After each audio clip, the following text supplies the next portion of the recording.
Welcome my channel. दोस्तों, आज हम बात करेंगे गिलोय चूर्ण के बारे में। तो दोस्तों, गिलोय चूर्ण बहुत ही महत्वपूर्ण चूर्ण है। इसका ज्ञान नॉलेज हर इंसान को होना चाहिए। और ये जो गिलोय चूर्ण है, आपको कोरोना में भी बहुत काम में लिया है इसको, क्योंकि ये गिलोय चूर्ण सबसे ज़्यादा जब यूज हुआ है, कोरोना में सबसे ज़्यादा यूज हुआ है, तो इसकी नॉलेज आम इंसान को होनी चाहिए दोस्तों। कारण यह है कि गिलोय चूर्ण है दोस्तों, गुणों की खान है। क्यों, वो आगे जानेंगे। गिलोय चूर्ण दोस्तों, इसकी पत्तियाँ, इसका रस, इसका चूर्ण किसी भी रूप में लो, उसका फायदा 4 गुना मिलेगा आपको। गिलोय चूर्ण शरीर में ऊर्जा भरपूर पैदा करता है, और इसका जो गुण धर्म है, इसकी तासीर है दोस्तों, वो है गर्म। तो दोस्तों, इसका जब चूर्ण लेने लगो आप, तो क्या है, थोड़ा लेना, क्योंकि ये चूर्ण गर्म होता है दोस्तों। तो पहले आप जान लेते हैं कि गिलोय चूर्ण से हमें क्या क्या फ़ायदा है। तो गिलोय चूर्ण, सबसे पहले हमें ये देखना चाहिए कि गिलोय चूर्ण हमें क्यों लेना चाहिए। दोस्तों, गिलोय चूर्ण आज के टाइम में हमें विषैले पदार्थ जो हमारे शरीर में घर कर गए हैं, जो निकल नहीं रहे, उसके लिए ये बेस्ट है। इसलिए गिलोय चूर्ण हर एक इंसान को लेने चाहिए, बशर्ते है कि उस इंसान की तासीर गर्म ना हो। अगर तासीर गर्म है तो आयुर्वेद औचार्य से पूछ के जरूर लें। तो आइए अब चलते हैं अपने गिलोय चूर्ण के ऊपर, इसका फ़ायदा क्या है। नंबर 1 ये है दोस्तों, ये शरीर में इम्यूनिटी जो होती है ना, उसको बूस्ट करता है। ये आपको बीमार नहीं होने देगा। सर्दी जुकाम तो आपके पास फटकेंगे नहीं। तो इसको आप कैसे लोगे, इस चूर्ण को आप खाली पेट सुबह सुबह अपने तासीर के हिसाब से, इसलिए इसको लेते समय आयुर्वेद आचार्य से जरूर संपर्क करें। वैसे आप थोड़ा सा ले सकते हो, ऐसी कोई बात नहीं। और तासीर आपकी अगर गर्म है, जैसे कहने का मतलब जिसकी तासीर गर्म है तो पता चल जाएगा आपको। जैसे धूप में निकलता है तो सिर दर्द हो जाता है, तो धूप से तो उसको मालूम पड़ जाएगा। और सर्दी में उसके जो हाथ पांव हैं गर्म रहेंगे, तो उससे मालूम पड़ जाएगा दोस्तों कि उसकी तासीर गर्म है या ठंडी।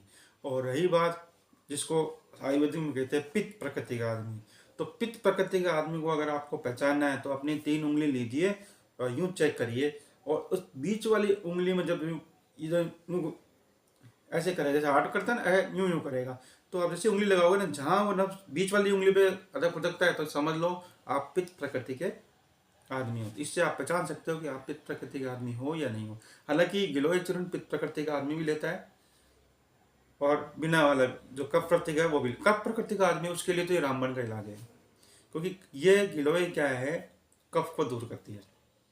तो सबसे पहले बात क्या हुई कि ये इम्यूनिटी बूस्ट करता है, तो शरीर को इम्यूनिटी को करता है। और इसमें एंटीऑक्सीडेंट होता है, जो अपने जो शरीर में त्वचा की जो बूढ़े होने की क्षमता को धीरे करता है, धीमे करता है। तो ये सबसे बेस्ट क्वालिटी है गिलोय चूर्ण की।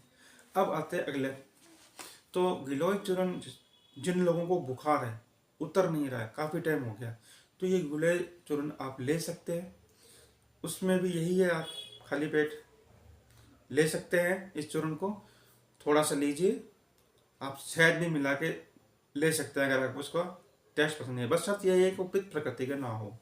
ठीक है दोस्तों, तो मैंने आपको बता दिया पित्त प्रकृति का आदमी पहचान कैसे होती है। जो बीच वाली उंगली पर जैसे नस बोलेगी ना, गदक गदक करेगी यूँ, तो उससे क्या है कि आपको मालूम पड़ जाएगा कि आप पित्त प्रकृति के हैं। तो नंबर 3, ये पाचन को सुधार करती है।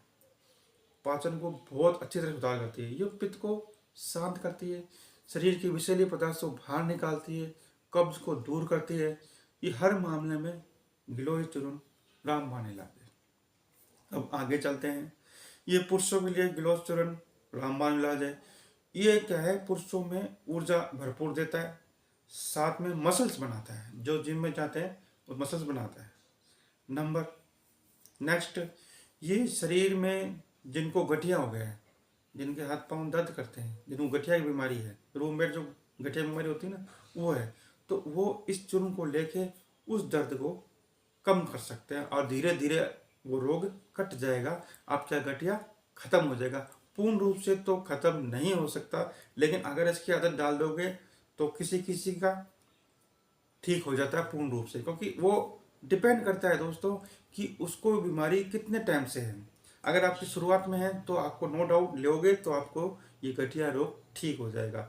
और आपने गठिया के लिए पहले से एलोपैथिक गोलियां ले रखी है और उसके बाद आप गिलोय चूर्ण लेते हो तो दोस्तों टाइम लगेगा, और उसमें पूर्ण रूप से ठीक होने में थोड़ा संशय है, क्योंकि जब एलोपैथिक अपने शरीर में चले गई है तो उसने अपने शरीर का तो वैसे ही कपड़ा कर दिया, क्योंकि साइड इफेक्ट तो होता ही है।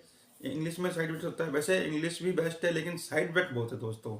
इसलिए आयुर्वेदिक पहले चलन में बहुत चला था और अब वापस जोर पकड़ा है। कोई आयुर्वेदिक ऐसी चीज़ है ये नुकसान नहीं करती, बस ये इतना है कि ज़्यादा लेने पे आपको कुछ नुकसान हो सकता है, लेकिन कुछ टाइम के लिए, हमेशा के लिए नहीं हो सकता दोस्तों। कुछ टाइम के लिए आपको नुकसान करता है अगर ज़रा लेते हैं, और ज़रा तो कोई भी चीज़ लो तो अपन दूध भी लेंगे तो वो भी नुकसान करेगा। इसलिए कोई भी चीज़ लो तो उसके नाप के अनुसार लो। ठीक है दोस्तों, अब आगे चलते हैं। तो ये गोडे को तो ठीक करती है, जिनको गठिया है गोडे उनको तो ठीक करती है। ये दोस्तों जिनको बार बार सर्दी लगती है, जुकाम लगती है, बुखार होता है, तो उनको ये गिलोय चूर्ण लो, उनकी इम्यूनिटी पावर बहुत तगड़ी हो जाएगी, जिससे उनको सर्दी जुकाम लगना ही बंद हो जाएगा। और दोस्तों ये महिलाओं के लिए भी ठीक है, पीरियड के दौरान दर्द होता है तो उसमें ये चूर्ण ले सकते हैं, हमेशा के लिए वो रोग ठीक हो जाएगा। बस ये है कि आयुर्वेदिक में थोड़ा सा आपको परहेज रखना पड़ेगा, वो आज के युवा पीढ़ी करते नहीं है। वो चाहते हैं गोली लो और ठीक हो जाए, और फिर उस पर थोड़ा उस दवाई पे विचार करना चाहिए। आजकल क्या होता है कि एक थोड़ी सी दवा ले ली, आयुर्वेदिक ले ली, फिर थोड़े से फिर एलोपैथिक ले ली, फिर ऐसे करके उस रोग को बिगाड़ लेते हैं। और आजकल युवा पीढ़ी समझती नहीं इस बात को कि भाई आप कर क्या रहे हो, पहले विश्वास तो करो, 3 दिन 4 दिन लो तो सही, उस दवाई का असर करेगा, टाइम लगता है। और आप आयुर्वेदिक में घुसे, थोड़े दिन एक दिन हुआ एलोपैथिक गोली ले ली, अगर मेरा ठीक नहीं है शाम को एलोपैथिक ले ली, सुबह आयुर्वेदिक ले लिया, तो ऐसे दोस्तों आप रोग को बढ़ाओगे, ठीक नहीं होगा दोस्तों। और बात है गिलोय चूर्ण पे, तो गिलोय चूर्ण अपने जो शरीर जिसका गर्म रहता है, जिसका शरीर गर्म रहता है बुखार की तरह, तो उस चूर्ण को ये ताप को नियंत्रण करता है, शरीर के ताप को नियंत्रण करता है, जब भी तो ये बुखार को ठीक करता है, शरीर के ताप को नियंत्रण करता है। और इस चूर्ण से चेहरे चेहरे की जो चमक है वो बढ़ जाएगी, रौनक आ जाएगी दोस्तों। और ये आंखों के लिए भी बेस्ट है। तो अब कुल मिला के आयुर्वेदिक तो अमृत तो है ही, लेकिन दोस्तों आयुर्वेदिक में सबसे बड़ी परेशानी ये है लोगों को कि वो परहेज नहीं रख सकते। अब देखो परहेज तो आपको रखना ही पड़ेगा, खट्टी चीज़ें तो सबसे पहले आपको बंद करनी पड़ेगी। कुछ कुछ चीज़ों में गुड़ भी बंद होता है, तो इसलिए दोस्तों चावल भी बंद होता है। अब आप कुछ लोग तो ऐसे कहते थे सब कुछ खाना बंद कर दे, तो दोस्तों सब कुछ खाना से बंद करने से तो बेस्ट है। आप कह रहे हो कि सब कुछ खाना बंद कर दो, तो फिर आप ये बताओ जब आप एलोपैथिक आप गोली लेते हो तो उसका साइड इफेक्ट कितना होता है। जब वो डॉक्टर सब कुछ कहते हैं ना छोड़ दो, फिर आप क्या किस पे आ जाते हो, खिचड़ी पे आ जाते हो ना, खिचड़ी खानी पड़ती है ना। जब एलोपैथिक साइड इफेक्ट इतना हो जाता है तो फिर आपको कुछ नहीं पचता है, कोई रोग नहीं ठीक होता है, गोली पे गोली लगे, गोली से गैस बनता है, वो साइड इफेक्ट और है, वो चेहरों पे आंखों पे चढ़ती है, सिर दर्द होता है, उसका साइड इफेक्ट और है। तो दोस्तों वो उससे उससे बचने के लिए आप इतना तो कर सकते हो, परहेज तो कर सकते हो। अगर आप परहेज करोगे तो आपका शरीर हुश पुश रहेगा। और जो आयुर्वेदिक दवा लेता है तो उनको देख लेना, उनका चेहरा, उनका शरीर और उससे बेस्ट मिलेगा दोस्तों। अगर वो एलोपैथिक यूज़ नहीं करता है, देखो एलोपैथिक यूज़ तो फास्ट यूज करता है, फास्ट रिलीफ देता है, ये तो बेस्ट है एलोपैथिक। इमरजेंसी में भी एलोपैथिक सबसे बेस्ट है, लेकिन जहाँ तक हो सके अपन परहेज कर सकें। जैसे अपन को नॉर्मल बीमारी है सर्दी और अपन को कमजोरी आ रही है, तो और भी कोई कारण है, जैसे अपन जहाँ तक सोच सकते हैं वहाँ तक अपन आयुर्वेदिक चूर्ण जड़ी बूटी इस पर जाए। उससे ठीक ना हो दोस्तों तो फिर आपको फिर टेस्ट होते हैं अलग अलग तरह के होते हैं, तो उसमें फिर इमरजेंसी वाला होता है, तो उसमें एलोपैथिक बेस्ट है। Emergency allopathic best, allopathic best तो है ही दोस्तों, लेकिन उसमें साइड इफेक्ट है, तो उससे बचने के लिए अपन जहाँ तक हो सके आप आयुर्वेदिक पे चलो। उससे आपका जीवन सुख में रहेगा, अमृत रहेगा, अमृत के समान रहेगा, कोई रोग नहीं रहेगा, बेस्ट रहेगा। आप अगर आयुर्वेदिक जो इंसान दवा लेता है एलोपैथिक नहीं लेता है, इमरजेंसी पे ही लेता है, तो मान के चलो दोस्तों उसका बुढ़ापा आराम से चल जाता है। और अगर आप रिसर्च किया है, ये रिसर्च बाहर की कंपनी ने रिसर्च किया है कि इंडिया में जो आयुर्वेदिक जो जड़ी बूटियां हैं, जो लोग बाहर से डिब्बा बंद चूरन नहीं लेके आते, जड़ी बूटी लाके कूट के खाते हैं, उनके लिए शरीर स्वस्थ रहता है और जवान रहता है दोस्तों। तो इसलिए दोस्तों जहाँ तक हो सके आप आयुर्वेदिक जड़ी बूटियों पे विश्वास करो। और एलोपैथिक तो फिर इमरजेंसी में लेना ही है। जो आदमी परहेज नहीं कर सकता वो आयुर्वेदिक में ना आए, क्योंकि जब परहेज नहीं करेगा तो उसका रोग बढ़ेगा दोस्तों। तो वो नुकसान ही करना है, फ़ायदा नहीं करना है। फिर आप आयुर्वेदिक आचार्य को दोष दोगे कि भाई उसने ये कर दिया, दोष ये दे दिया। जब आप परहेज नहीं रखोगे तो देखो नुकसान तो होगा। ठीक है दोस्तों, इसकी तो ज़्यादा फायदे तो बहुत है दोस्तों। देखो अब आपको मैं अगर पॉइंट पॉइंट गिनाने लगूँ, बोर्ड लेके बैठ जाऊं, तो आपको ही बोर लगेगा। ये बस बातचीत के तौर पे आपको थोड़ा सा नॉलेज हो जाए। मेरा यही एक प्रयास है कि लोग अपने इंडियन ये जो पद्धति है उससे जुड़े तो ज़्यादा बेस्ट रहेगा। बाकी सब अपने अपने अपने मर्जी के मालिक है दोस्तों। अपना तो काम है लोगों को जगाना, जागृत करना। तो मैं कितना सार्थक होता हूँ वो आप बताओ, क्योंकि आयुर्वेदिक एक अमृत के समान है दोस्तों। उस पर चल के देखो, परहेज थोड़ा सा रखना पड़ेगा, थोड़े दिन रखना ही पड़ेगा। ऐसा भी नहीं है कि बिल्कुल ही बंद हो जाता है, ऐसा कुछ नहीं है दोस्तों।